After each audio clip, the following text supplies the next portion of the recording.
I'm about a minute in and it just fails. And they're like, Oh, you feel the floor fall out from underneath you. and it's like, and I'm like, well, I'm in for a penny, I'm in for a pound. So I just do the 7 They're minutes. fully expecting you to move on to something else, and you're like, And it just gets worse and worse and worse. And I just eat the biggest. Oh man. And then I end the set. The light goes. I'm like, okay. And let me tell you, the meeting was electric. Crickets. And then I'm just like, well, that's the end of my career. I walk off stage, and Mark Breslin comes up to me in the hallway, and he's like, what the was that? Welcome back, everyone, to a new episode of the Johnny Rogers Show. I'm very excited for my guest today. He is a Toronto stand-up comedian and musician, and he's bringing back the Danger Room on November 16th. Ladies and gentlemen, give it up for my friend and yours, Dan Guiry.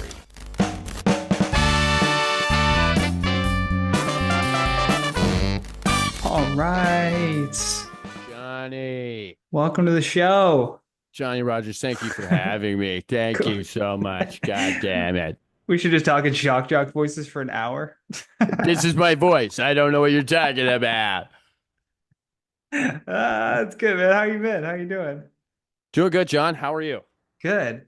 I'm excited you're bringing back Danger Room. What does this mean? I thought you sold and put that behind you. No, we were fired. You were fired? We were fired. We did. Well, we gave it away to some other guys who wanted it. Yeah. Over in what is it? They were in Calgary, and my homeland. And I thought, yeah, of course, these guys were in the spirit, so we let them do it. But then Joe at the corner, a business can only handle so many 1-star reviews. And we did what we said we were going to do. We put on the worst show in the world. Yeah. And it is the worst show. So, back by popular demand, we're bringing it back. Mm-hmm. I think my time is run at my current job at the Parkdale Hall. And so I want to ruin it.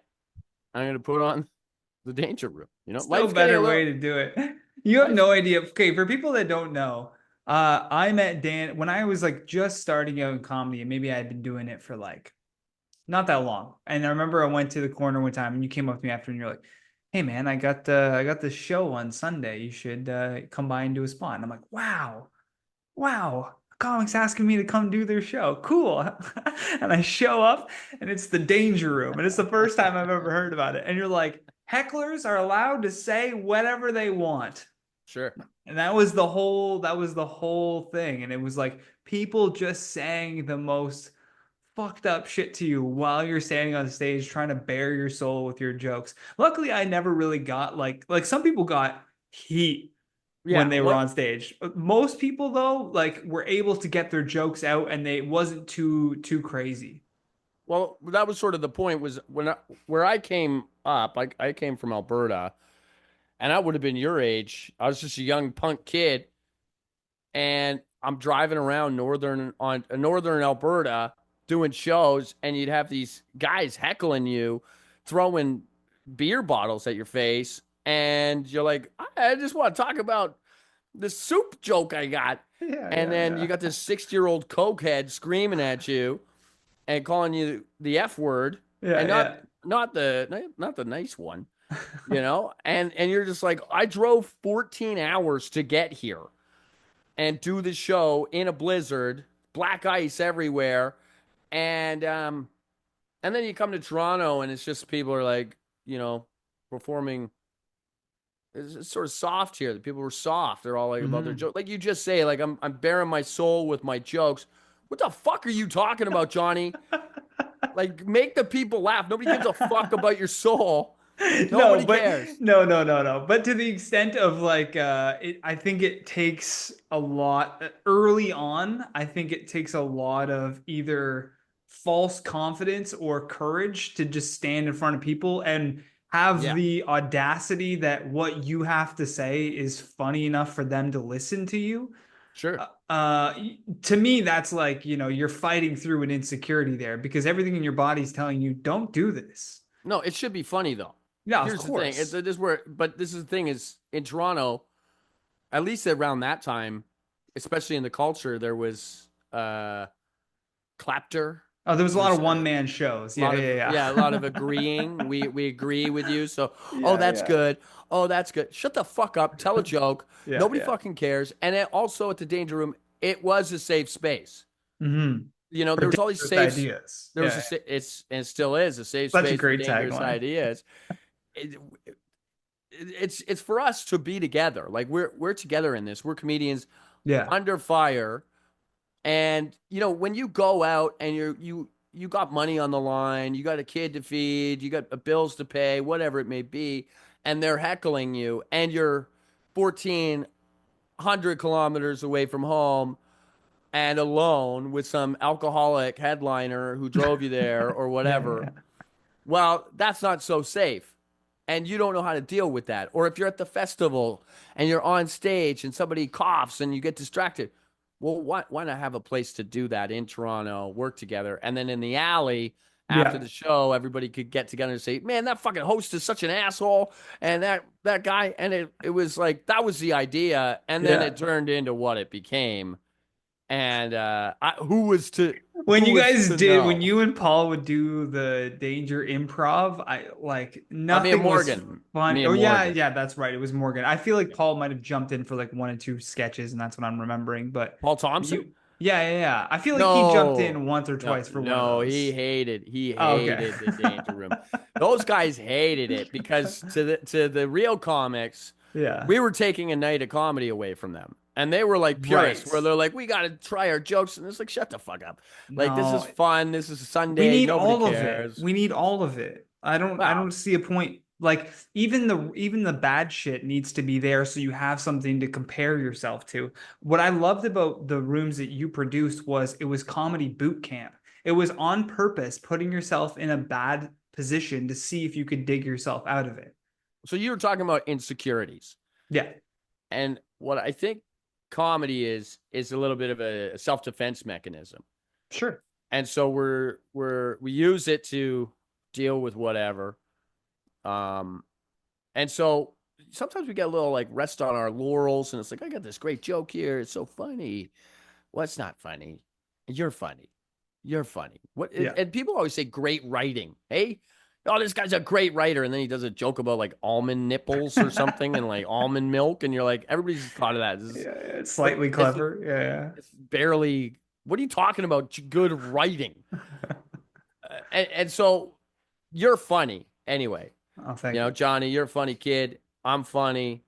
And then, well, why don't I put you in a fucked up situation and let's see how funny you are? And that's where the magic for me happens. That's the beauty of stand up is that it's live, Hmm. is that it's you don't know what's going to happen. Something's going to throw you off even in the best of circumstances. Yeah.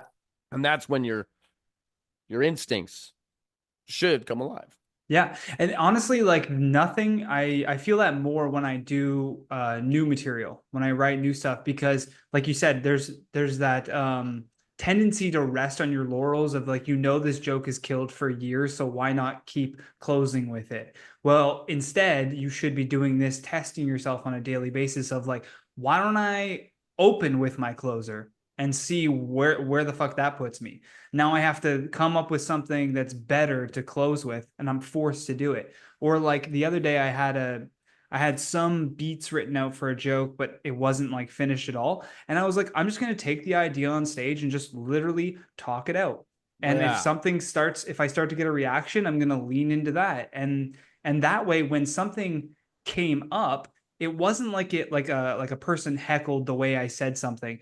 It wasn't going to throw me off from like the script or the great writing because I was doing it all in the moment anyway. So I could just freely address that and then go back to the idea that I was talking about. It's the best thing to do as a comic because Yeah. it's what you said. It makes you realize that, oh, I'm the funny one. It's not just the jokes. It's like me in this situation is what's making them laugh. Well, sometimes also things in the moment change everything. Like I find most people from Alberta, where I come from, are very big performative comedians, Mm. and they've got a big character driven stuff because when they started, they had 5 minutes, and then they were thrown into the wolves, and they had to do a half an hour. Whereas people from Toronto are very like, and then people from Vancouver are very heady. Mm. Um, and uh, it changes. Like I don't know, like being a performance based guy at the beginning of my career, I remember I got sick once, and everything bombed. I couldn't do the energy. I didn't have the energy. I was so sick. I couldn't act it out. I couldn't, and Hmm. it was like, well, fuck. Now I gotta write. Now I gotta write jokes, and then Call it that was comedy with no legs. that was a problem. I was yeah. Um, well, and you need to be well rounded, hopefully. And Yeah, I guess yeah. when I'm producing a show, I want it to fuck people up. People get a little too comfortable. Hmm. That's also what I liked about the other show that you did too, where you like backed it up with a band, because that was a whole different animal of like, okay, do your bits, but there's going to be music playing in the background while you, and it's going almost to how you're talking or what you're saying. And so Yeah, you would start to like, the words would almost start to like form a rhythm. yeah. And that was like an interesting thing too to play around with. It's, What you made you know, think to do that? Like what was your concept behind that well, show? Johnny, Tell me I'm a, your I'm this is a 60 I'm a minutes. raging narcissist. Okay, nice. You wanted to just show people that you could drum Yeah, or that's it. No, I just listen. I love music. yeah. I wanted to be a musician. I ended up becoming a comedian somehow, and I love jamming. And it was like a way to bring two of my favorite things together. Hmm. And we'll be doing that on the at the big show, on the 16th of November. We'll have the band, we'll have the heckling. It's going to be a disaster. The Where comedy can people jams. get tickets also for that for the show on Well, the 16th? there's an Eventbrite on my Instagram. Just Okay. message me or reach out. There's tickets. I'll link that in the description though too for Yeah, people. that'd be great. Yeah. Um, with the most recent incarnation, it was I. Somebody asked me to do a comedy special. I'm releasing a comedy special with Macaw, Oh, nice. and it's like kind of weird to do a comedy special nowadays because everybody has one. And what's so special? Mm-hmm. And Mm-hmm. so I was like, well, what if I was jamming with my band during the special? And so that's what the special is. And then we put it on for a couple months at a place, and I needed a free rehearsal space. So why not do it at the Bovine? And then I said, yeah, we'll put on a show. Yeah, yeah. And then so we made it an open mic, and then we jammed all night, and you guys were allowed to come out and do the show. And then in between us, we were rehearsing bits Uh-huh. for the special. Ah, okay. That's a good idea. And so when we put the special on, we were pretty tight. The special will be coming out November 20th. And then, yeah, that was sort of the idea. I don't know if that show's ever going to come back because comedians hate it. Yeah, yeah, yeah. They I they liked it. I almost thought it was fun. they almost like getting heckled more. Yeah, yeah, yeah. You should show them to man, you should do an hour comedy special where the audience is encouraged to heckle you. And like Maybe that's what I'll do. Yeah, that'll be that the would next one. be because think about like when Dice released Yeah, well, The the Day day the that Laughter Died. yeah, yeah, And there's the guy yelling from the crowd, "You're about yeah, as funny as a glass of milk." yeah. Yeah, Such like an the old heckle, like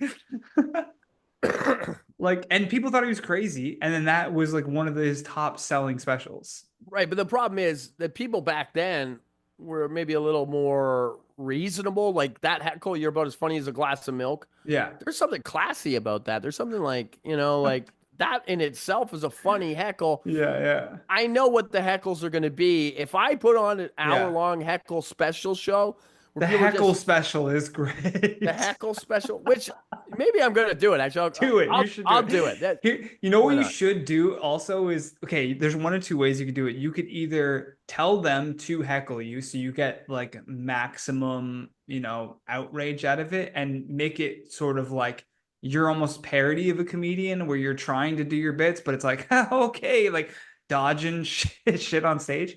Or you could do it like Dice did it, where you record a special of like your worst material with no warning to the audience and you get a Yeah. genuine reaction out of them and then I call mean, it the heckle special. here's the thing is I have to do a third special. My first special Yeah. was during a pandemic in a Yeah. park, It's great. yelling about cum for an hour in a park. Yeah. Very My pandemic comedy. Yeah, my second special will be with a live band interrupting me.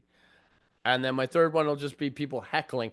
And at the end of my career, nobody will even know that I was a comedian. They'll just think I'm some crazy idiot who gets screamed at. And Yeah, that's your legacy of that, specials. does he even do stand up? It's him in a park. It's him interrupting a band, and it's Yeah. him people yelling at him. And then the fourth one will have to just be you in a room by yourself saying the Yeah. material, Yeah. or padded walls around you. Yeah. I mean, it'd be nice to do a normal special at one point, Sure, yeah, but yeah. I, Let I still Netflix don't. pick that up though. I don't know if the medium works anymore, to be honest. The special? No, I think it has to be shorter, honestly. Like Well, I yeah, I think mine it's are got to about 20, be 25, to be yeah, honest. I think even like 30 to 45 minutes is more than enough. For me, I think that's too long. Yeah, Not that I see? don't, Like I everybody's don't, different. I personally, I try and make them about 20 to 25. Because to me, the best special I've ever digested was Chris Rock's Bring the Pain or whatever. Hmm. I think it was that one. And it was like 21 minutes. It was Wow. fire. It's his first special. It was on HBO. And it was just like, it was no stopping him. It Wow. was the best thing I've ever seen in my life. Hmm. And I think as an audience, like you need a breather after about 20 minutes anyway. That's when like as a headliner, you notice the audience is like, okay, all right. And then the waitresses come out and grab new drinks. And um I don't know, like I've done an hour and a half and it was a great show, but that's something you have to do live. And It's again, very different watching that versus being there. Yeah. the medium of like looking on your phone and watching somebody tell jokes is it's very quick. I think okay, so like I come at everything as a musician.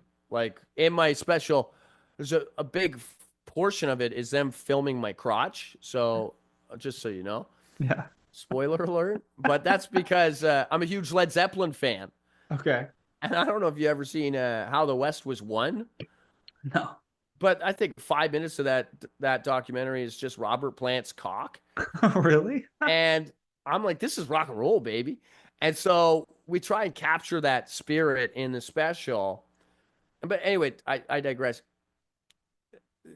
Hit singles were only 3 minutes and 30 seconds because that's how much sound they could fit on a vinyl Mm. to send to radio stations. Yeah. And so when the Till, 70s came, when the till 70s Freddie came, Mercury came along. but that was in the 70s and Yeah, the late yeah, 60s when they made them bigger and they could yeah. do Stairway or Hotel California. And then songs became like 5 minutes, 6 minutes. And then the advertisers were like, fuck you. We need to get more ads in here. So when the cassette and the 8-track came out, the singles went back down. And I think they were like 3 minutes and 30 to like 4 minutes and 20 from the 80s to the 2000s. Well, hit songs right now are 45 seconds Mm. because you just need to It's hit 30 TikTok bites. Yeah, you're right. and so the medium is the message. That's what I think us as creators always forget is that the medium Uh-huh. is what like how are people going to digest your TV show? Well, it's going to be on Netflix. So they released 8 hours of a program at one time, and you sit there and you binge it when you have the flu. Yeah, yeah. Which is Or crazy. People will say that like 3 hours is too long for a movie, and then they'll watch like 8 hours of a Netflix show. And you're like, it's but it all is about how it's delivered to them, though. it Sitting is. down for 3 hours seems like a task. But It's if too you much. broke it up into 1 hour chunks, it's a lot easier to digest. Well, then I can go take a Yeah. piss. I can go have a cigarette. I can, Yes, exactly. I can pause it and Netflix and chill. You know what I mean? Like so at a movie theater, it is way too long. And movies are far too long nowadays. Like I think I went and saw Minions 4 or something with my kid, and Hmm. it was like 2 hours and 20 minutes. And I'm like, Oh, what are that's you too. doing? What is Scorsese directed? Like, that's What are you too doing? long for a Just kids' fix movie. this. Fix this, you dumb Kids' idiots. movies are 90 minutes max. 45. max. I No, I will maximum. I'm I saying know. like I can't would go over that. if they put out a kids movie that was 45 minutes, I would be like, "Yes, Yeah, perfect." yeah, yeah, sure. You know? And That's the such kid a waste of money. it's crazy. 2.5 hours for I don't know what they were minions. thinking. What story are you telling in 2.5 hours? Bro, What complex narrative needs 2.5 hours for a kid to understand? I will tell you a good movie for kids though. That Kong versus Kong X Oh, really? Godzilla, Yeah, yeah, yeah. That looks fun. no dialogue, an Just hour and a half. monsters. I honestly, I think there's 10 minutes of dialogues in that 2 hours of just monster mashing. It's the That's best. And great. as an adult, I'm like, "Da-da!" And me and my son were just like, "Yeah." It was the best. Was that also like Deadpool Wolverine, the same sort of deal? They just did like I didn't two like hours it. of fighting. I couldn't take my kid to it. It's too gory or Yeah, I went and saw it, and it was just a little. Honestly, man, I hate to sound like this guy, but it's like woke. Like, why are you giving me this shit? Like, why we put, mm, like I don't know, like just like that's disappointing. it was a little wokey, Yeah, and yeah. I don't mind being accepting of other people. Johnny, I'm talking to you, and you're whatever this is, but English and Irish. I meant your personal choices, Uh, but you know what I mean. Like, yeah, yeah, I yeah. just write a good story Yeah. and put people in it. Don't Yeah. don't give me an Don't agenda. shoehorn like this new thing of being like oh Abraham Lincoln is gay in this new movie. Or like I was watching Alexander the Great on Netflix and I love when Netflix does these like history docu-series where it's like you're following actual events of history and then they're showing you like a dramatized version of what that would look like. Amazing. Like that's the best way that I can retain history. But then first like 10 minutes in, he's like macking on some dude in a stream in the Nile River. And I was like, what was this written on a tablet? Or did you guys just Like shoehorn this into the fucking storyline? historical epics Like he about probably was gay, but like don't make that the focus of the series. but also like yeah, why? Like I'm here to learn about how a guy in his 20s took over the world. Do I Yeah. really need to know? Like He did it you with a dick in his ass, apparently. apparently that had something to do with it. Was just this gay guy, Yeah, yeah, yeah. you know, fine. He could be gay. Sure. Put it in episode 3, Yeah, yeah, yeah, or yeah. Let that be a reveal. Like, oh, okay. okay, that's why he took the Horn of Africa in the Yeah, ass. yeah, Like yeah, what? yeah. I was very confused at that cliffhanger. I Why don't would he like sit on an elephant like that? I really don't understand the objective of all that. I don't like again, I don't we all knew Alexander the Great was gay. Like Yeah, it was a thing. They yeah, bring it up every time. Some gay guy in the corner is like, he was gay. yeah, yeah, It's like he's a Canadian who won a world record. It's like, oh, he's Canadian. Hey, that actor's yeah, yeah. Canadian, right? People love doing that. Or like, that was filmed in Toronto. Yeah, hey, We it's love like taking credit for shit that we didn't do. fine. Can we get back to the way he dismantled the Ottoman Empire from Yeah, that's much anyway? more impressive than Well, that's like, what I'm here for. yeah, I yeah, didn't yeah. come here. If I wanted to go jerk off to dudes banging, I Yeah. I'd open my other browser. There's plenty of content there for that. I don't need it on my Netflix documentaries. But yeah, they're making everybody gay. There was like some like new series too where it was like a king of England and he was like black, gay, and in a wheelchair. And I was like, all right, come on. Oh, was I that was that like, that was that what are we doing? They're like, it's a fantasy. You're like, it that, seems like it. that was Bridgerton, right? Or No, whatever. no, it was a different one. They made a Oh different man. one. I I, think. I think it was that I one. mean, I want to like, find this.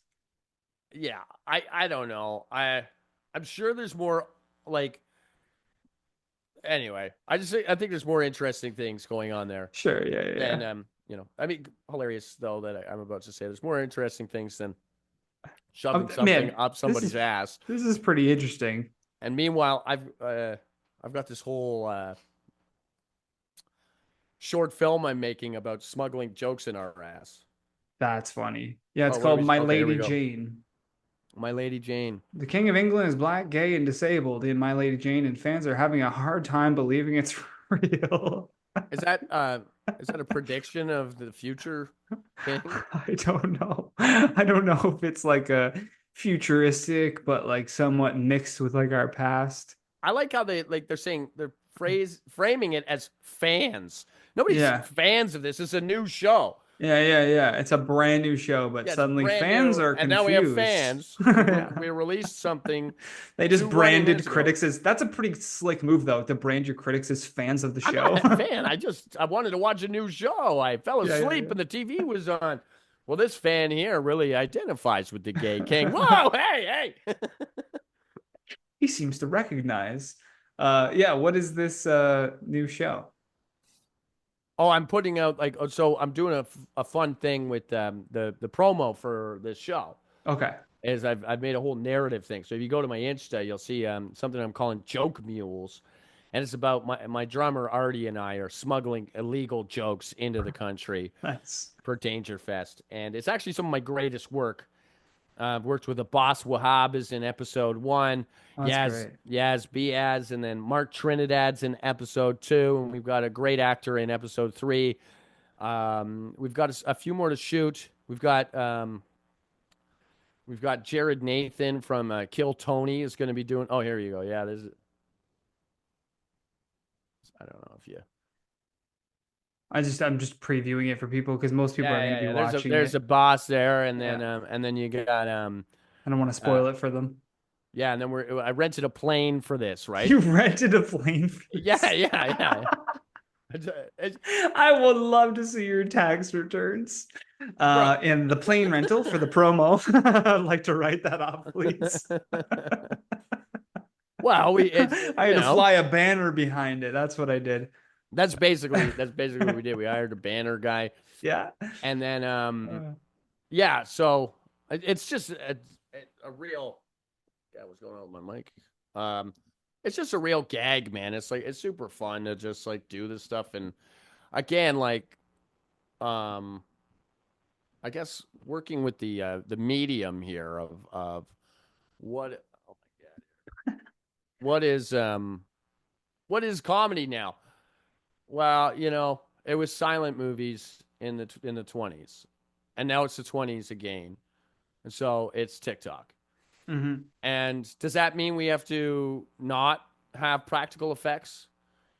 Or do I have to use AI? Okay, maybe I can use AI, but I know we're going to take Jared Nathan and we're going to cover him in squibs and we're going to blast about 15 holes in him and blood's going to go everywhere. Yeah. And that's going to be episode 6 or 7 if we can get the permits. I love that. And I've got to find a pyro guy because we're going to blow up that homeless retard. And why? Unhoused. Why? Don't say homeless. That's not nice. I love how that's the word you jumped on there. I love that. But like, Yeah. I don't know. It's again, why?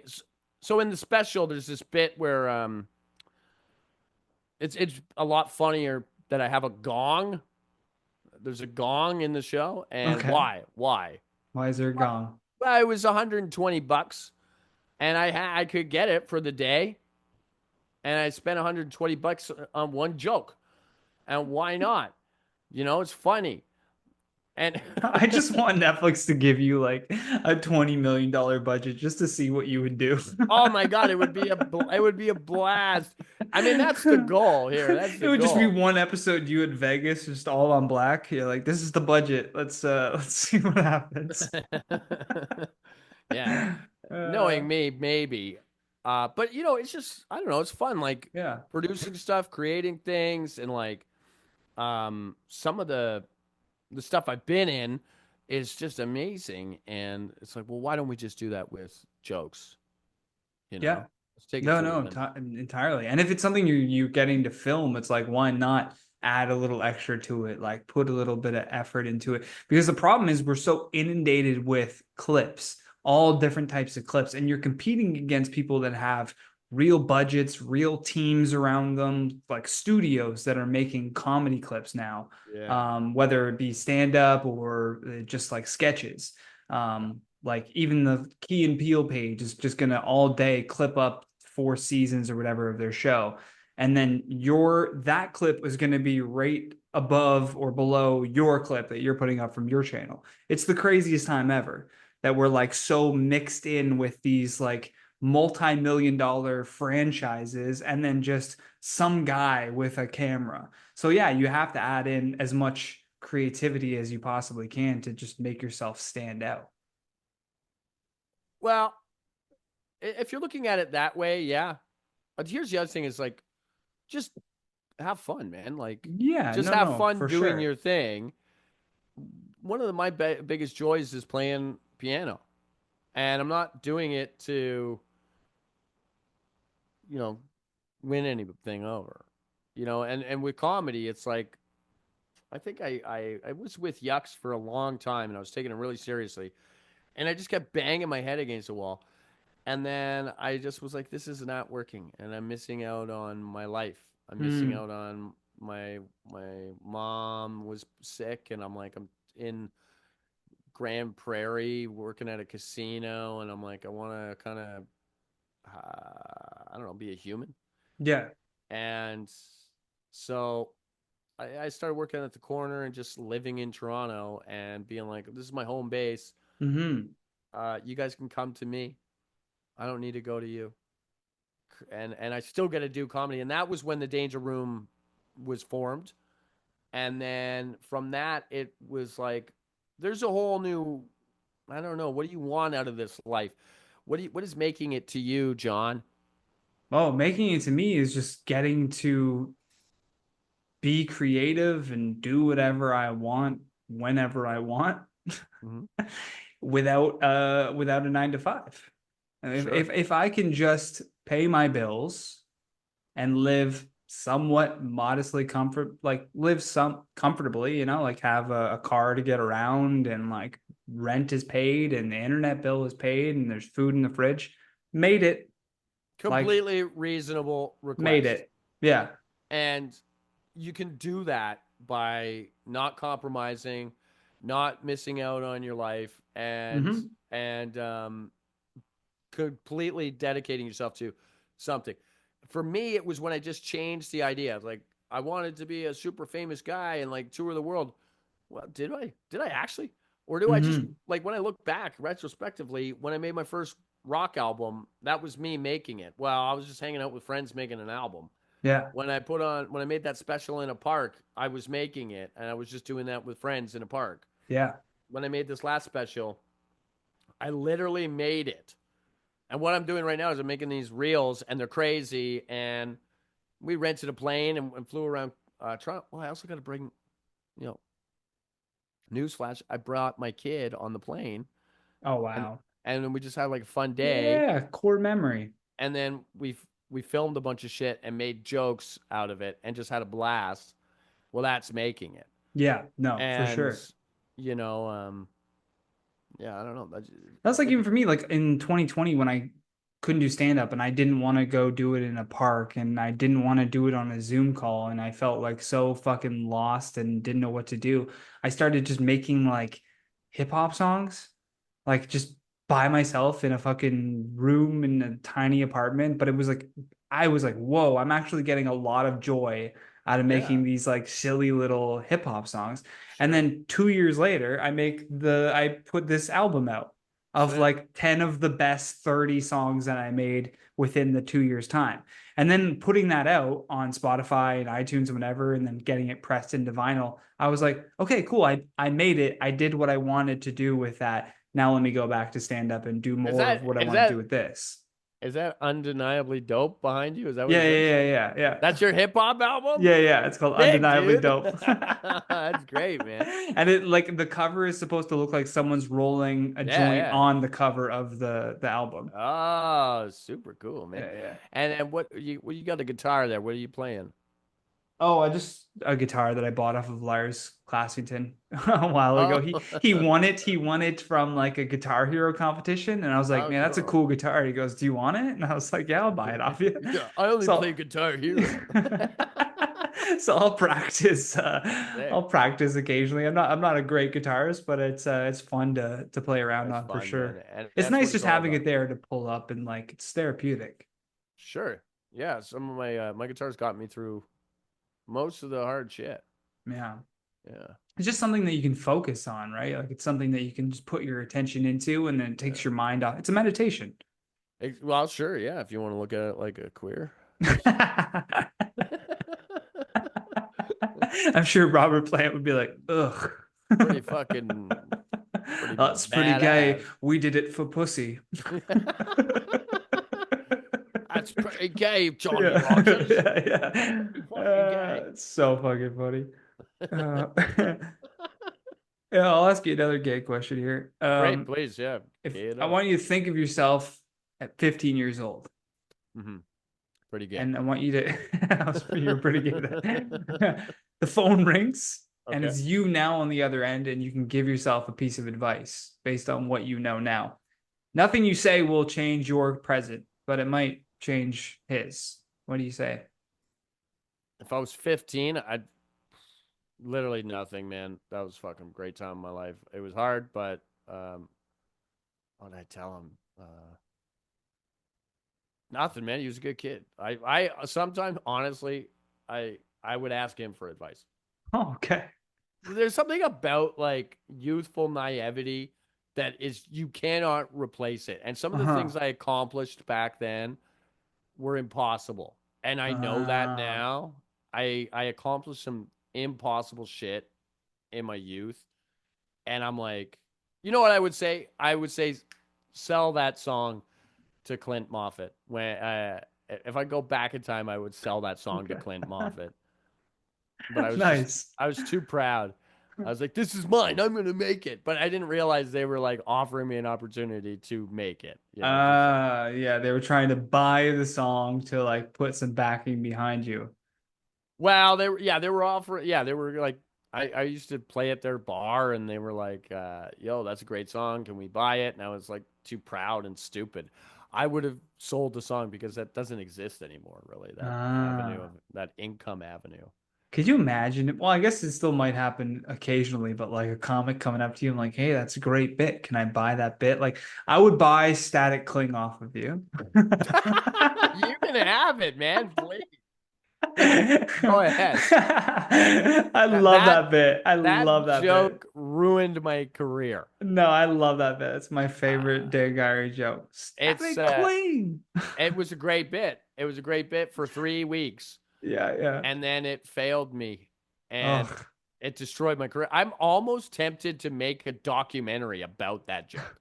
no way. Yeah, it's just because it's like you're Black not. and white dramatization of like you coming up with it. Yeah, and like you're not the only person who's come up to me and been like, "I love that joke," and then I'm like, I hate what that joke did for me, and it destroyed my career. It was What happened that it destroyed your career? Like you did it for like a festival showcase and they were like that joke specifically. Mm-mm, we don't like it. that's exactly what happened. That's what happened. Fuck those people. So Those people have no taste. I had done the festival showcase every year, and I did well, I did bad, I tried, I did songs, I did jokes and songs. I've done everything for every year Yeah. for 14 fucking years. And I'm just like, what the hell do they want from me? And it's always so stressful when when I was Well, now they're showcasing. bankrupt. Yeah. Well, Joe, So who won that? who won that one? Should have bought the Static Cling bit. Yeah, it's funny actually because JFL went bankrupt, Yeah. Conan's canceled, all those guys were there, and SNL sucks. Yeah, yeah. But Where do I you want to was go? so they were all there. It was the biggest one, and I'm like, I gotta write something clean. So I sat down, I drilled down, and I wrote Static Cling, and it was about a month to showcase time. And I'm like, I'm working the bit. I'm going to the Uh-huh. clubs. I'm going everywhere. Open mics. I'm doing it on the road, and it is murdering. I've never had a joke make people laugh this way, and Yeah. it was It's so perfectly silly clean. and it's like but it like crystallizes in the person's head like who you what your humor is. I Yeah, think that's what it did. and it was zany and wacky. It was just Yeah. something like you know, as you get older, I feel like you lose, but I was like, I don't know. It was wacky, zany, goofy, Mm. hilarious, and did capture my essence in so many ways. There's like a bunch of different characters I got to put in there, Yeah, yeah. and the payoff was like a clean version of the Aristocrats, Hmm. and the it all went into it, and then I'm electrically charged from the static clang, and then I shake the guy's hand and he dies, and I go that meeting it was electric, and it pops right, Yeah, and I'm yeah, yeah, it's banging. But here's the yeah. thing: it once you do it, you're in for a penny, you're in for a pound. You cannot back off the trigger on that, Yeah, yeah, yeah. and Oh, I hate the those bits. the it's 7 minutes. It's Yeah, seven yeah, minutes. yeah. So I can't back off. And like a lot of times you could take a sharp left if you're like, oh, they don't like those jokes. Okay, no jokes Yeah, about drugs tonight. No jokes about carpets, whatever. yeah, yeah. I'll go this way. Well, it's showcase night, and everybody knows me as an edgy disaster danger guy. I'm, Sure. you know, but I'm doing a clean bit for the showcase. Yeah. Well, the fucking booker puts me last. And so I have to follow everybody who's just murdered, and it's progressively getting dirtier and dirtier and dirtier. And I'm like, well, you know what? This joke has been murdering. Oh, and I should mention, a week before I did it on the Late Show at the Friday, sold out crowd. They love it. And my soon to be ex wife, I meet her for the first time upstairs, and she falls in love with me. Another Mm. way this stupid joke has ruined my life. Anyway, so I, You I, need to do a documentary on Static Cling. I have to do a You documentary. have to, like, even if it's So 5 minutes long. I go It's on gonna be at stage. least 7 minutes. It's got to be 7. So I go on stage and I do it, and it's when a new joke turns on you, Yeah. and like because the joke works, and it's been working, but then it turns on you, and you're like, oh, I need to fine tune it. Yeah. I need to dial back, or maybe I just need to drop it. And usually it happens in the third time you perform it. You like within the first 3, you're like, okay, this joke, oh, I see the failing here. Oh, it's confusing there. I need to Hmm. adjust something, or I put it in the wrong order. I'm about a minute in, and it just fails. And they're like,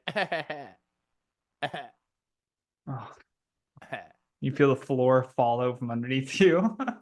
and it's like, and I'm like, well, I'm in for a penny, I'm in for a pound. So I just do the They're 7 minutes. fully expecting you to move on to something else, and you're like, And it just gets worse and worse and worse. And uh, I just eat the biggest dick. oh And man. then I end the set. The light goes. I'm like, okay. And let me tell you, the meeting was electric. Crickets. And then I'm just like, well, that's the end of my career. I walk off stage, and Mark Breslin comes up to me in the hallway, and he's like, what the fuck was that?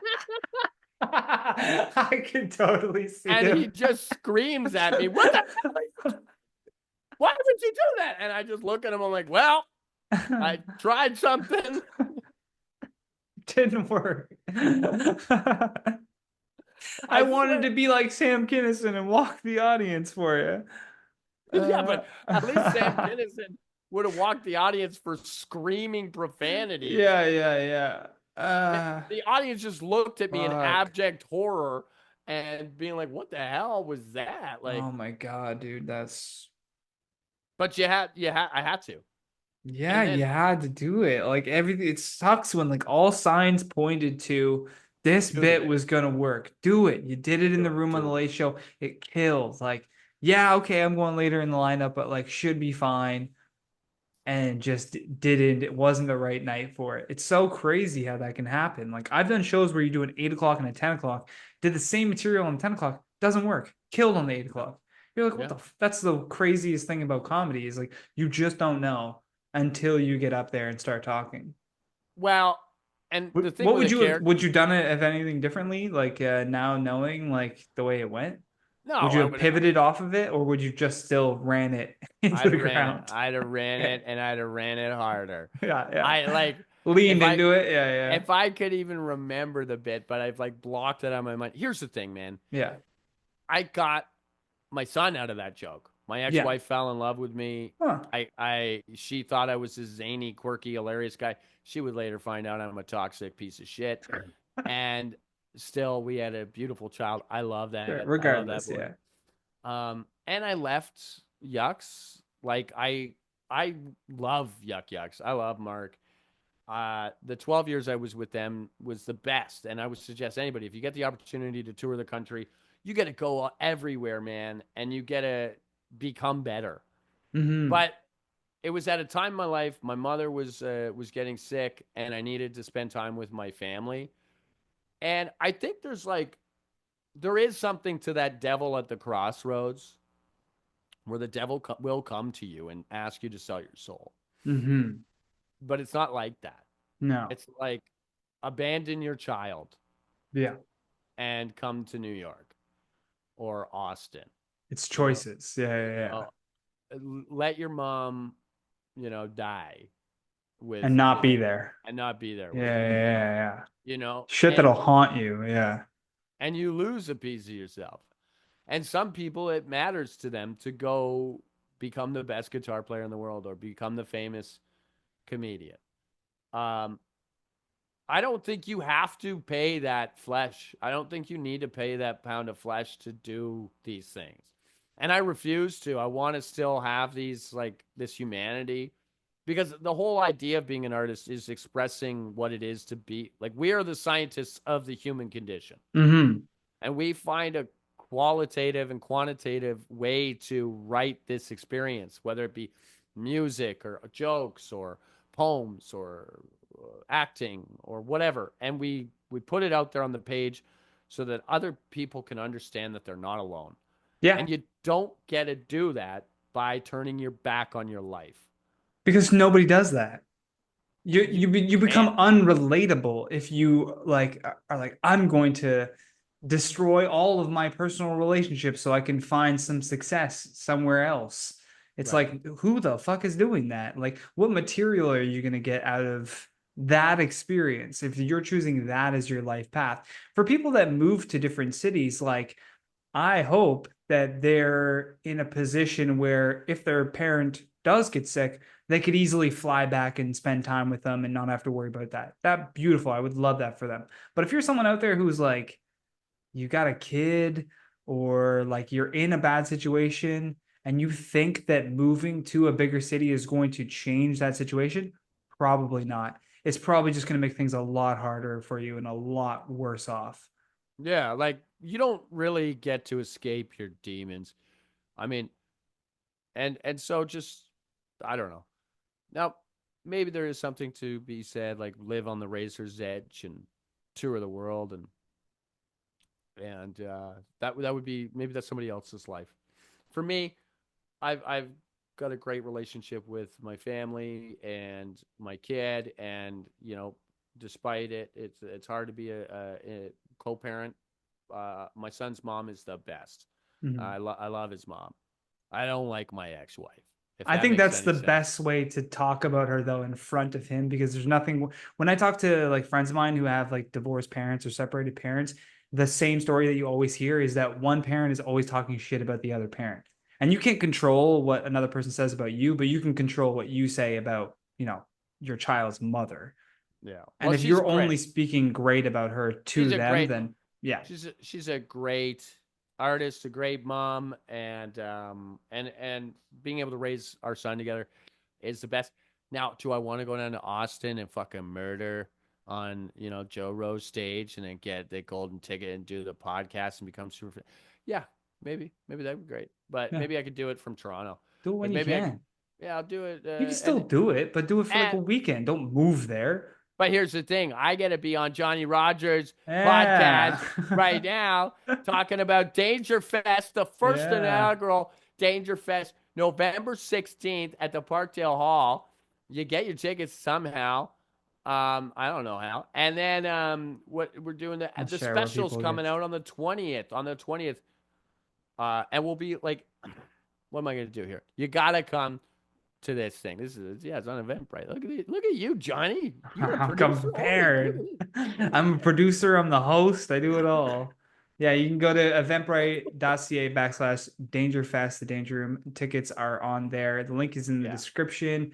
You can follow Dan Guiry as well on Instagram at Dan Guiry. Oh Check yeah. check him out Oh, on and YouTube, the Dan Guiry. And episode three of episode three of this promo is coming out next Tuesday or Thursday. And let me tell you, it is where it fuck. You see these promos right there up top? yeah, these ones right here, the recent ones, eh? Yeah. The episode three, it starts getting really, really crazy, dude. I'm telling you. So check it out. Turn on the notifications so you don't miss that when that gets posted on Dan's story there. Yeah. Man, thanks so much for coming on. We can What do you got going on, John? what I got nothing going What are on. you talking about? I got this podcast every Friday at 8 p.m. Eastern, and I'm sticking to it. Well, you should come out to do a spot on the Danger Room. Eh? We'll boo and heckle you and Yeah. crush your dreams. Crush my dreams and like let me see, what am I doing November 16th? It's a Saturday. Maybe I can get it off. We'll So see. yeah, you won't be doing the podcast. Yeah, I'll only have it. I pre-record, so this will drop October 25th. Right on, So a bro. good time, man. Thanks Yeah, man. for making the time though to come on the show, dude. Thanks for having me. Yeah, It's nice catching up. And yeah. where can I find your album, dude? This just I keep doing it the wrong way. This Yeah, one, that one. just Spotify or iTunes, wherever you listen to music. Sick. I got a music video up on my YouTube page too. Oh, I nice, did it man. all. I did the album, I did the music video, and then I'm like, I'm out. I'm out. I'm out. White rapper out. We don't need more white rappers. We need electricians. All right, man. Hope you have Those a great rest. electricians need something to listen to. Yeah, this is true. All All right, brother. Thanks for right, having me. later, man. Take care. You've been listening to The Johnny Rogers Show. New episodes air every Friday at 8 p.m. Eastern Standard Time.